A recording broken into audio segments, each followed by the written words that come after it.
Today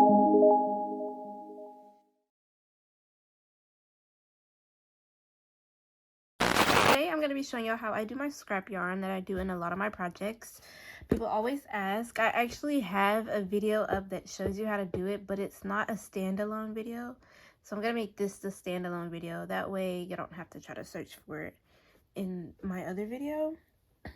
So what you'll need is just some scrap yarn, or you know, some yarns that you cut up, maybe just to get like a variety of colors and stuff like that. What we're gonna do is, I like to just do it randomly. So I don't pick like what color, I just do it random. What you're gonna do is lay out your yarn flat like this. You're gonna have your first yarn on top and then your second yarn on the bottom, just straight. And then what you're gonna do is cross them over just like that. So again, you have them like this, and then you're gonna cross them over like that, where it makes like an X almost. So like if you move it like that, it'll be an X. After that, we're gonna focus on one side. What we're gonna do is we're gonna start on this side.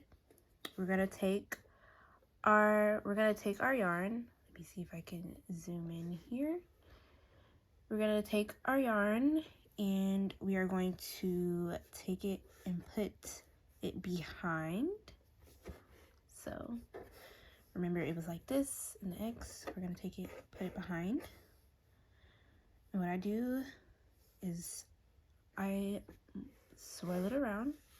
So remember, it was like this. We're gonna take it and we're gonna put it behind. And what I do is kind of bring it back around. So it'll be like that. You're gonna go on top, just like that. And then you're going to put it behind. So it's behind, but then you're gonna go through, so then you get this like pretzel knot. And what you do is you just pull it. I try to put it towards the end, and then you pull it tight, just like that. Same thing on this side. You're gonna take it, put it behind, put it up, and then bring it through like that. And then you're just gonna pull it. Again, I like to pull it tight. And it'll be like that. So then you have 2 knots on either side. And then what you're gonna do is take both of your ends and you're going to pull. Just like that.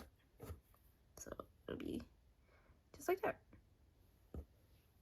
And this is what I do to all my scrap yarns. A lot of people think I weave in a bunch of ends. I do not.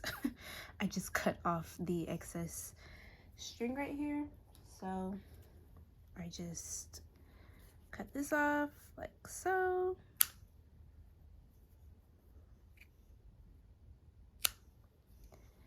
And that is literally it. You know, I have my smaller scissors. I usually cut a little bit closer, but yeah, and I just pull to make sure it doesn't come loose, just like that. And let me show y'all again. So what I'll do is I'll just keep moving. So I'll move on to the next one. Usually I don't cut the ends off until I finish my whole project. I save that for last, because if you keep the little strings on the knot, it'll help you keep the knots on the inside of the project, if that makes sense. So yeah, let me just show y'all it one more time. So again, you're going to cross, makes like an X, just like so. Again, I like to start on the left for some reason. I don't have a like exact reason why, but I like to start on the left. You go over top like so, and then you bring it around, and you're just making a knot. So you're gonna make like a pretzel and then pull it. If you need to, you can slow the video down. You can also zoom in, just like that. Let me see if I can get a little closer on this one. So go underneath, kind of just push it around, go through, and then pull. And I just move the knot where it's closer to the end. That way I'm not wasting that much yarn. And I just pull it tight. Go back to the side, make sure that side is pulled tight. And then I grab both ends and then pull. I don't know if you can see, they move together, just like that. And I do that, and I just do it like that. I'll show one more time, just in case. So, let me find the end of this yarn.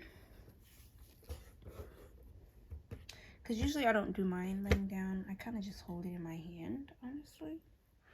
If I'm being completely honest. So this is usually how I do mine. I kind of hold it in my hand, take it, do it around, push it like that.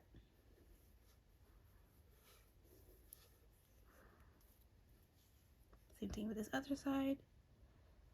Take it, put it around. Kind of put your finger in there. Put it through there and then pull it. Just like so. And then again, you're just going to pull both ends. Just like that. And then you just get your scrap yarn.